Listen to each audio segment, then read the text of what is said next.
Hi, I'm AJ Marks. And I'm Megan Solaginto. And you're listening to American Idiots Abroad. Lucky you. Oh, yeah. I'm going to cut that out.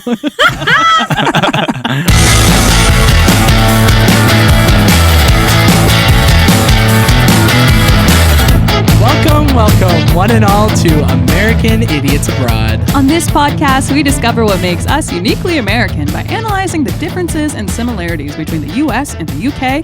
with a British or British-adjacent guest each episode. Yeah, so as I said before, I'm AJ, and you're going to want to remember that name because I, in fact, will be speaking later on this podcast. So stay tuned for that. Ooh, fun fact. I was born in a wee little village of Boston, Massachusetts. Ever heard of it? Ooh, more fun facts. And plot twist, I no longer live there. England is my new home, bruv. Did you change it to bruv? I did change it to bruv. Oh my God. Why did you fucking change it? So I could hear you say bruv. That really tickled me. England is my home. Bruv. I got so disappointed when I just saw bruv. I was like, did I write that? No, I wrote it. Oh my God. So I first moved from San Jose, California, which is in Silicon Valley, California. And then I moved to Orange County, California. And I said, I've done a lot of California. Let's go somewhere else. So I went super somewhere else, which was Liverpool, England in 2014. And now I live in the land of Manx, which is otherwise known as Manchester. I love how I'm always like, I go from point A to point B. And Megan's like, here's a laundry list of all the places I've explored. It's just so people have context of like, you know, who I am, you know. Nah, I think they know by now. What this little gal's about. But it's good. It's good. You it's know? good. You remind them. You don't let them forget. No, never forget.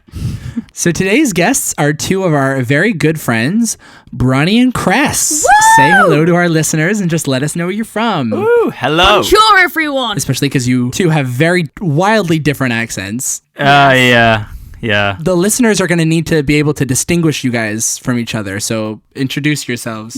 Just the accent would be what would give that away. Yes. Not the tone of voice, nothing like that. No. So we've had you on the podcast before, but just to remind any listeners that might forget, where are you two from so that we can identify these accents? We haven't had Chris. Oh, yeah. Oh, yeah. Just me. Welcome, Chris. Oh, it's great to be here, guys. Thank you for having me. The man, the mythful, the legend. I have to say the joke.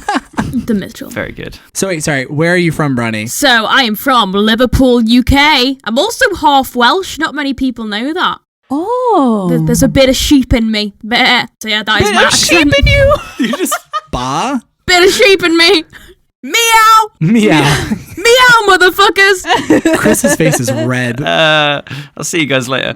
No, I'm from sunny Brighton, down south, approximately 270 miles away from where Bronnie grew up. Yeah. Yes. I feel like listeners are going to think that you're actually from a place called Sunny Brighton.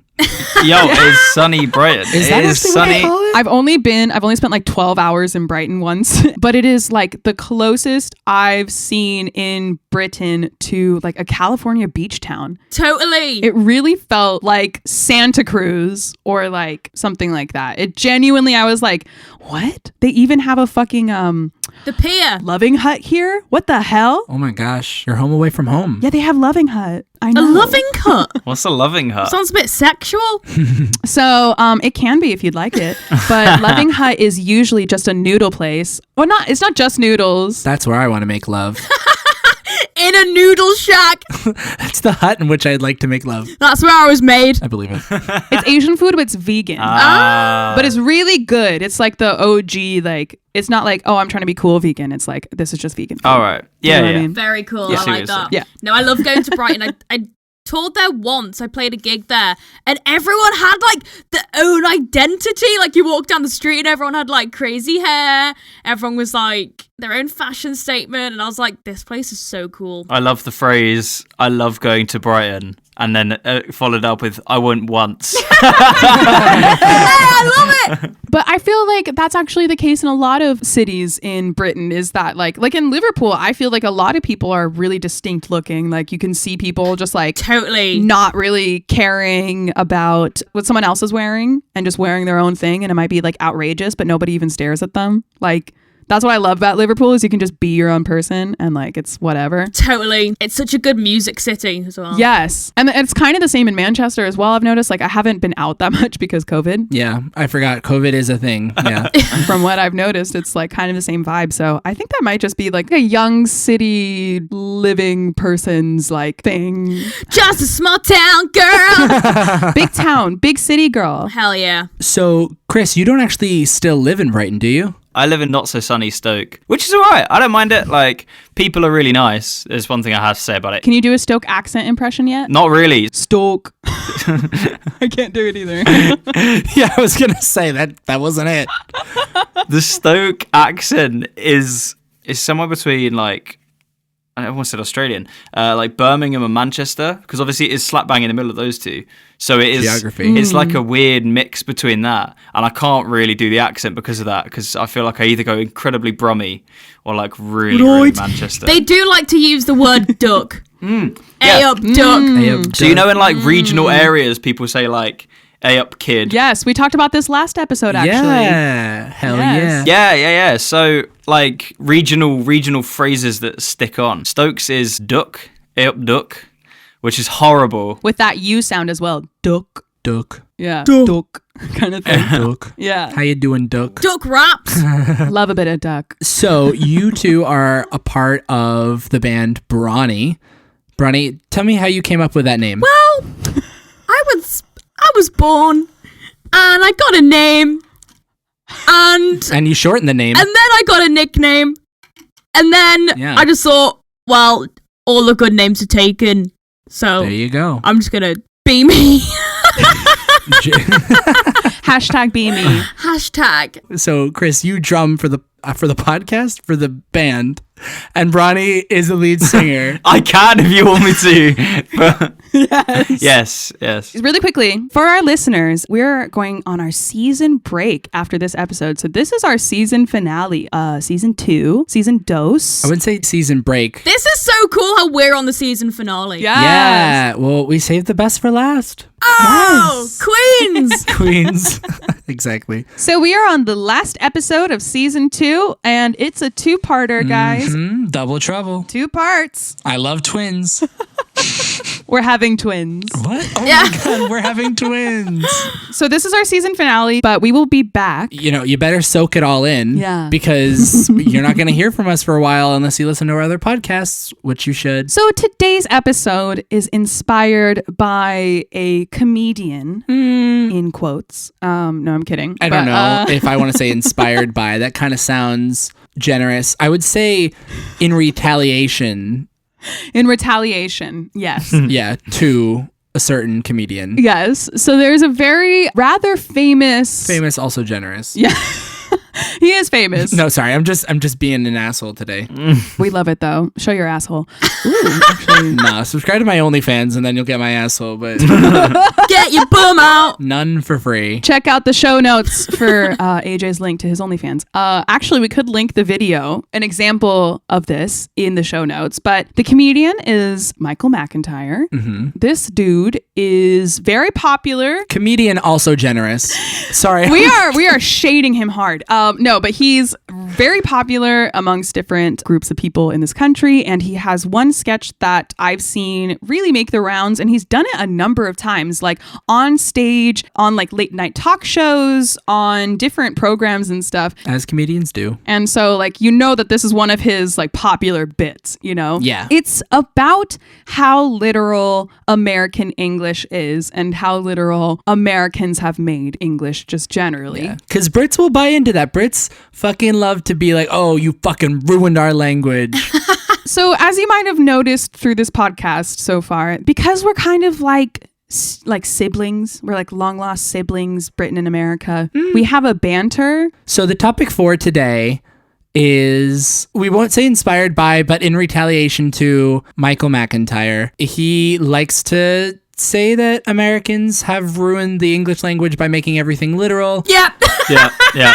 Yeah. We will entertain that for a little bit. We're going to debate. We're going to have a hot debate this episode. I like this. We'll get our dukes out. We'll fight to the death. Oh yeah, let's go. Let's go. This is the moment. Oh yeah. Let's start off with the British ones where they make it way more literal than it needs to be. Let's start off with the US one, actually, because it makes more sense to start with the US one. Can I make a comment about what you just said there was the UK make it way more literal. The UK didn't, like, you made it sound out like we changed it. We didn't change shit. You took our language. You're like 400 years old. We've been around for time. We've been around for a minute. Since before Christ. One of my ancestors was born in 1308 and she said that this is the original language. All right, okay. Let's move on. That's true. Let's carry on. I forgot about that. You're right. Good point. So to humor Michael McIntyre, we will start with the US words that are rather literal. We're not happy about it. Neither are we. We call it a stovetop. What? What do you call it? It's a hob. Yeah, the hob. It's a hob. But why? Yeah, what is a hob? What is a hob? What's the origin story? When you think about it, it's a really weird. Well, I think hob is actually not like the literal. Sounds like Old English. Yeah. But Put like, on the hob. I think it's from something else. That, like, don't quote me on anything I say. You're just on a podcast to spread lies. I believe that hob is a shortened term for something. The Hobbit. Yeah. But I just don't want to get called out for fake news. But it was never just hob. It was something else, and then it got shortened to hob. I feel like posh people would say stove, but they would never say stovetop. Stovetop. We would call it maybe a stove. Yeah. We could say stove too. Yeah. So I have the origin of hob. Pulled Go up on. the receipts.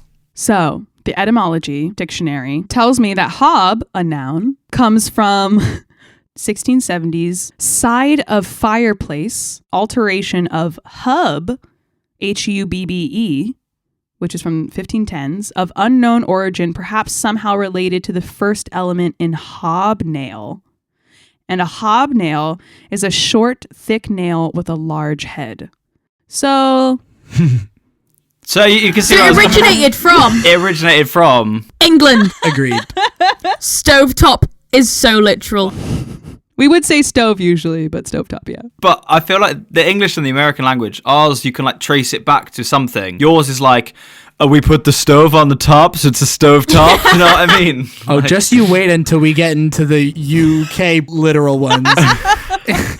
Just you wait. That's fine. No, I'm down. I'm down because I'm here to be like, yeah, that is ridiculous. But to me, calling it stovetop is ridiculous. I think it's fun either way. I think hob is cute and British, and stovetop is like, I think all of these are fun. I think Yeah. all of these are fun. Yeah, they're all fun. it's like, I don't know. I don't understand how you can get mad at stovetop. It just is what it is, you know? It's just cute. Okay, so what we call a sponge bath, y'all call a blanket bath. Right? I've never heard that in my life. Is that like Michael Jackson's kids taking Wait, a have bath? you never had Blankets taking a bath. Michael I've Jackson's kids' bath. Blanket bath. Blanket bath? No. Who takes a blanket into a bath? See, that's the British one, though. That's the British one. No. Wait, who told you? Who told you that? I'm going to look it up now. I'm going to look it You up. have I a bath. can't remember now. So You have a we bath. just have a bath. Yeah, look it up. It's look just it a up. bath. Who has a sponge bath? Basically, you kind of have two baths. So one is without bubbles, and it's just Oh like, yeah, a and bubble then, bath. and then you have a bubble Yeah, bath, a bubble and that bath. is like Yeah, that's that's. An I mean, we say upgrade. that too. That's pretty literal. So we can shake hands on that one. A blanket bath, Yeah, bath, plural blanket baths from Britain. An all-over wash given to a person who is confined to bed or bedridden. right. Hang on. Yeah. Oh, in hospital. A blanket bath is if you're washing someone. Yes! Oh, yeah. Onto. I've never heard that. Yeah, a sponge bath would be like if you're washing an old person or a baby or something. Yeah. Yes. No, I'm onto that. Well, that's because we don't really have, like, in our bathrooms, we don't really use, like, sponges. We would have flannels. Yeah, well, we don't really use blankets. We don't use blankets in our baths. Snuggle up in the But it's bath. not a black. I'd call it like a flannel bath. A flannel bath. That's also fun. A flannel bath. A flannel bath. Maybe that's probably what I would call it. I would also just call it a wash, actually, if I'm honest. Yeah. Let's get you scrubbed up. That takes us to the next one, which is washcloth versus flannel. Yes. Flannel. Washcloth, very literal. I will accept that. Washcloth is very literal. And I can totally see why it's called a washcloth. Thank you. But why is it called a flannel? I don't know. Because isn't a flannel like a material or like... Yes, Well, it is. flannel is kind of like the checkered shirt. Yeah, I feel like you've exactly. just cracked it there. Megan, I feel like you've absolutely cracked it. Isn't flannel a material? Maybe the first ones were made out of flannel. And the material's called flannel. Can we mute their mics? I'm just kidding. Flannel can be traced back to the 17th century Wales, where farmers wore flannel shirts to protect themselves from the elements. This tradition would continue for other blue-collar workers as the prevalence of flannel grew. The word flannel most likely comes from the Welsh word, ooh, Jesus, Ooh, Jesus. okay. Comes from The Welsh word. Oh, Jesus. Ooh, Jesus. The Welsh word ghlanen, I'm gonna guess. Ooh. Bronnie, is that correct? Confirm. Wait, what was the second letter? Gwlanen. Glennon. Gwlenan. Gwlenan. GWL is Gwill. Gwilalan. Gwillanen. Gwilalan. How's it going? Meaning woolen article. So, I still stand by washcloth. yeah, I stand by washcloth. I don't have as much of a... I just like, just the visual, just sorry, but just like as an American, the visual of washing myself with like a shirt from Hot Topic, that's like plaid. Like, So pop punk. that's how pop punk I am. Yes. I only wash myself. I bathe in pop punk. Take a BuzzFeed quiz on how pop punk you are. Do you wash yourself with a shirt from Hot Topic? Yeah. Do you bathe in pop punk?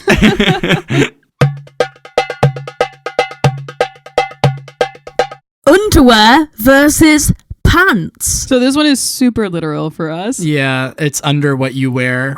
Yeah. But Yeah, but we also call it underwear. But I used to call it pants. I think I call it underwear because of America. Nah, I call it underwear when you're talking like a broad term is underwear, but pants to me are like what guys old men wear? like old men wear. Oh, briefs? Pants are like Y fronts. The white Whitey tighties? tidy whiteys. Yeah, those. Yeah. Wait, I just call them whitey tighties. Tidy whiteys. I was gonna say, do you call them whitey tidies? No. I used to get really confused because I knew that English people said pants, but because you guys in America, you call like kind of jeans and trousers pants. They're all pants, yeah. Yeah. Yeah, so I was like, I don't know, as a kid when I heard Americans call jeans pants, I'd be like, that's underwear, like that's like pants. Brits still do that now. Like adult Brits will do that. They'd be now. like, you said it wrong. Like, you said pants. It's like, check the passport. I'm from the U.S.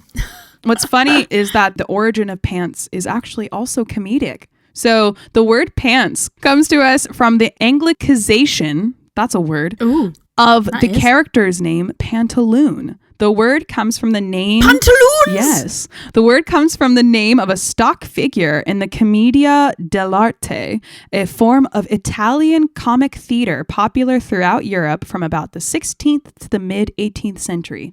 So actually, the word pants has like a literal funny origin, but we don't have fun with it anymore. We just say, oh, yeah, underwear. And then similarly, there's undershirt versus vest. Yeah, I've never heard of undershirt. Undershirt. I mean, Vest. vest is like, but a vest is like a literal vest. Like what you would call a vest, like a vest top. It's like a sweater for you, right?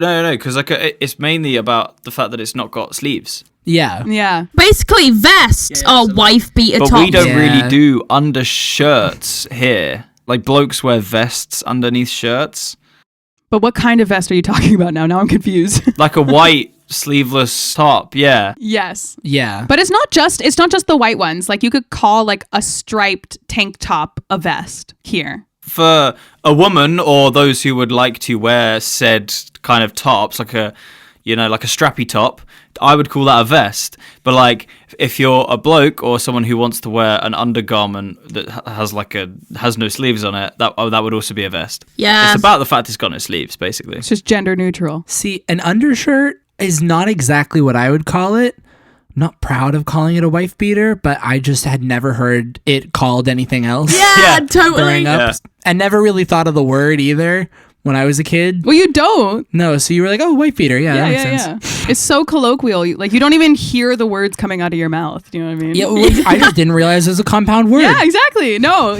why would you when you're like 6 and someone says it to your face for the first time, you know? Yeah. You're just like, yeah. Wife beater. Yep, that's what they called me at 6 years old. Yes. And then there's also another one we make really, really fucking obvious, which is you guys call it a trolley, but we call it a shopping cart. Yeah. Yeah. We were just like, trolley? What's that? That's a train. I can see why you call it a shopping cart. Yeah. But trolley, it's just a Or as trolley. I heard someone call it once, a basket on wheels. And I was like, oh, God. Basket on wheels. Where did you hear that? That's literal. Someone literally said it to me. Yeah, I don't really know. There's got to be a meaning behind the word trolley. So, Oh. here we go. Trolley, in Suffolk dialect, it means a cart, especially one with wheels flanged for running on a track, probably from troll, which means, in a sense, like to roll. Ah, to roll, yeah. So it comes from to roll, troll, trolley. Oh, I like that. Yeah, I I like can see that. it. I can see that. To us, a trolley is those like street cars that like in San Francisco on like the wires. That's a trolley to us. Yes. Oh, a tram. See, a tram is something different. I feel like a Yeah. tram to me, because we have trams and we have trolleys. A tram is more of like a modern, like made maybe in the last like, I don't know, 30 years. Yeah. Yeah. Kind of Yeah. like a train, but yeah, tram, yeah. Maybe they're just ushering in the word. They're like, if we've made a trolley within the past couple of years, it's now a tram. Yeah, exactly. Like, but the trolleys to me like look like, you know, you could stick your head out the side. Like the ones you see in That's a Raven. Yeah, Exactly. In San Francisco. They're kind of Victorian looking. Exactly. The one that what's-her-face crashes into in Princess Diaries. Anne Hathaway. Yeah. Anne Hathaway. Anne Hathaway, that's Badger. Yeah. Yeah. I love for this version of trolley where I'll just pulling out like TV references. Yeah, but we're all on board with both. We can handshake over this one. Yeah. Handshake. So one that I didn't put on the list, but that Michael McIntyre has mentioned in his sketch was glasses versus eyeglasses. Yeah. Do Americans really say eyeglasses? We say both. That's so weird. We more often say glasses. I've never heard someone say eyeglasses. If someone said eyeglasses in the UK, they would get ripped to shreds. They'd be like, what? Eyeglasses? It's glasses! Someone would break their eyeglass. Yeah. I understand the need for saying eyeglasses to differentiate them from like Sunglasses. beer or glasses or like things like that, but it's When, also just like, whenever is the context? When does that cross? Ever? I'm gonna go pick up some glasses from the shop. Oh, I just bought new glasses. Yeah. I don't know. It makes it more specific. Usually you have the context for it, but I will just say that I have not heard anyone say eyeglasses. In the UK, some people kind of like that because you get some people who don't wear glasses all the time but only use them to read will call them reading glasses. They won't just say glasses. It's kind of like, oh yeah, my reading glasses. It's like basically to say, yeah, I'm not actually blind. No, but reading glasses is something completely different to glasses. Yeah, but there's still glasses that you put on your face. No. Reading glasses are completely different to glasses. Chris used to work in opticians. Oh, did you? Optical assistant, so I would know. I did. So that's one of my many. Ooh, well, many give us jobs the that I've tea. done. Yeah, he used to shoot lasers in people's eyes. I did. That was fun. Tell you one interesting fact that we'll leave after I've just said it. Well, I'm not going to go into it. You can tell if someone has an STI through an eye test What? Whoa. How? or an STD. I don't know. Wow, if that's, you've got all the How? tea. I know. So if someone, I would be able to tell. It's to do with the pressure of your eyes. Oh, shit. So if someone with an STD was just sat in front of you, would you be or do you have to like have a special No. tool? There's a pressure reader machine thing. It's like their eyes are bulging, I can tell. Yeah. When you take someone home, do you press in their eyes to see the Let me pressure. just make sure first. Just to Yeah, tell if I they do. give you an STI or not. I've got like a valve and like a PSI reader, and they stick it straight in their eye. You're just like, hey, I just need to do this real quick test. I just need to see if you're gonna give me gonorrhea. Let's do this fun thing. But the problem is that once you've done that, they often just want to leave anyway. So it's a real struggle. It's like, Yeah. I mean, if you're real suspicious, it's worth doing. Imagine if someone did that to you, though. Like, you'd be like, what is it about me? What is it about me? what, you look like you have chlamydia. You look like a herpes kind of gal. Moving on. So another one, oh my God. Everyone fucking always ranks on us for this one. They're like, oh, it's a pavement, not a sidewalk. Do you both feel strongly about this? I do. American sidewalks are different to English pavements. It's like, isn't like your sidewalks in America are so big. It's because Americans are so big. You take that back. It's relative. Big-hearted. Big boned. Obviously, you guys have seen American and English pavements, but aren't they different? Do you know what I mean? Yes and no. I feel like English pavements, it's very gravelly. I feel like I know where this comes from, or derives Go ahead. from, should I say. I feel like English paving slabs are like Paving stones. rock, like old rock paving slabs, and that's why they went paving slabs, pavement. But then Americans went, we don't really, because you don't have, like, you have paving slabs, obviously, but like your paving slabs, from what I've seen, are like big, long bits of concrete Cement. block. Yeah. You don't have like old square cobblestone little- paving slabs, which I'm really jealous about because people who skate in America have it so much easier. Yeah. Unless there are trees, and the trees, then the roots will just like fuck with the sidewalk. Yeah. Bulge out. The thing about the pavement versus sidewalk debate is like they're both really literal. Like you said, like it's paving stones, pavement. Yeah. Like it's, and then like we walk on the side. So sidewalk. But it makes more sense because it's a place on the side where you can walk. But if you call it the pavement, like it's not always pavement. No, it's not all pavement. It's not. It's not all pavement. Hashtag not all sidewalks. Hashtag not all sidewalks. Ours is literal because it's the material it's made out of. Right? Like flannel. Like flannel. Even though other things are made out of pavement. But yours is literal because it's like... Because it's you like- walk on the side, and that's what makes it stupid. like location That's what makes it verb. stupid. Yeah, literally. It's like, well, we walk on the side, we call it a sidewalk. It's like, that's why it's stupid. Ours is made of pavement, so we call it a pavement. I love our location verb. I love our location verbs. It's awful. It's so. Tell us how you really feel, Chris. Like that. I think that is the sole reason that we take the like piss visceral. out of you. Oh my God, I can't wait to rip into you for the British ones. Yeah, I can't wait for the The British end. one. No, honestly, I'll probably back a lot of the British ones because I'm here for stuff that makes sense. And sidewalk makes sense, but it's stupid. And that's why it's funny, but it makes sense. Okay. But like I said, I'm here for all of these. Okay.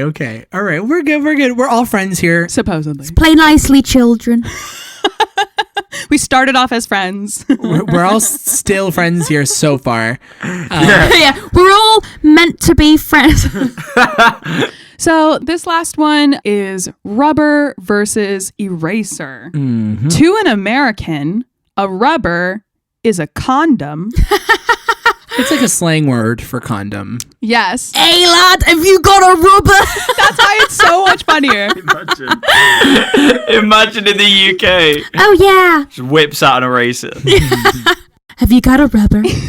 Tell me you brought a rubber. God. It's funny because I feel like most Americans actually don't know this, that you call an eraser a rubber, because I didn't know. And I was speaking with one of the Facebook groups that I'm a part of, which is like American Women in the UK. Oh, epic. Shout out American women in the UK. Yes. It is epic. I got a story from one of them called Lisa, and she said that, quote, an old colleague asked me for one in the middle of the day. I quietly asked if she was meeting her boyfriend after work, being fully aware she was married. So like she thought that her friend was like giving her tea. She was like, oh my God, are you meeting after work? That is, Yeah, That's amazing. that's great. Imagine asking someone for an eraser and just being accused of adultery. Couldn't be me. I know. But that would be the most American thing to happen. Let's be honest. Like Yeah. 0 to 100 as fast as humanly possible. Yeah, that's like a thing that would happen on like I Love Lucy. You have like a British neighbor move in and she's like, oh, can I borrow a rubber? And then Lucy's like, oh my gosh. And then, they go over to dinner and Yeah. then the whole time Lucy thinks that, Cheating, yeah. the wife is cheating on the husband and she's like trying to tell him and make it obvious to him and shenanigans and stuff. I can totally see that happening. Or like The Office with like Michael Scott. The idea of misspells a word Yeah. and then ends up getting a divorce. All Yeah. because Yep, that's how it happens. I wrote the letter wrong. All the best divorces come from the rubber versus eraser debate. I would love to know the statistic behind that. If you had a divorce and it's not from the rubber versus eraser debate, then it's not a good divorce. Not all you guys should get divorces. remarried and divorce about something else. So it has two meanings, really. Rubber, because it's made of rubber, and then you rub it, like, Yeah, you rub the rubber. yeah. Whereas ours is just like, we're just erasing our mistakes. But the thing is that I find funny about eraser. That's very dramatic, Is like, eraser, erase it's so it. It's Yeah. like, I'm going to erase you out my life. It's so dramatic. I need to erase this word from my paper. Like, that just sounds so dramatic. Erase that now! We hate erasure, but we love erasers. And we also have like, if you write in pen, we have whiteout. What do you call it? Do you call it whiteout? Tipex. We call it Tipex. Oh, so you do the brand? Is that because of the brand that makes it? Yeah. I think it's, the brand. brands, Yeah, we yeah. just call it whiteout. That's a bit That's sus. another That's literal. sus. Do you like how I said it specifically American? I was like, we call it whiteout. On Thursdays, it's called Whiteout. Yeah. On Thursdays, we white out. That sounds wrong. It sounds very suspicious. So we have just come to the end of part 1 of our 2-part season finale, but there is a part 2. So thank you both so much for joining us. Thank you having so us. much for having It was very us. fun. I got very invested. I'm gonna Love be it. honest. But it was Absolutely love it. You're welcome. So find me at I Am Solo Music on all socials and look up Highs and Lows by Sola, which is my most recent single, to hear some music. And find me at AJ Marks Official on all social media platforms. You can listen to our other podcast, Main Pod Girl. That is getting a lot of love recently. We love to see it. I like it. So if you want to follow our guests, you can find Bronnie at Bronnie Music. Woo! And if you want to follow Chris, you can do so at Chris M Drums _. Definitely remember the underscore, because there was one time where I tagged him without the underscore and I just ended up randomly tagging another Chris M drummer. So don't be like me. Don't make the mistakes that I made. You don't want to be looking back at your life like I look back at my life and I go, all the mistakes I've made, like tagging the wrong Chris.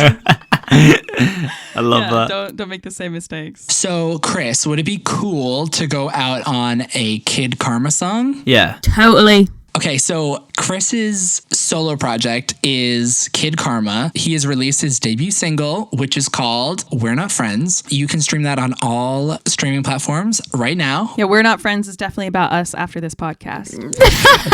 Hit it, DJ Megan. So this is We're Not Friends by Kid Karma. Been a year since I've seen you. My brightest days are grey, can't afford to reboot. I'm tired, I'm lost, I'm all burnt out. I'm chasing you around. I'm tired of cat and mouse. I'm done with it. I feel like you stole my heart while my world kept turning. What a beautiful mistake. Then you left me all alone, I'm burning. Now all I do is ache to see your face again. You're halfway across the world and that's where it ends. No, we're not friends. On and on inside my head, the words I wish you never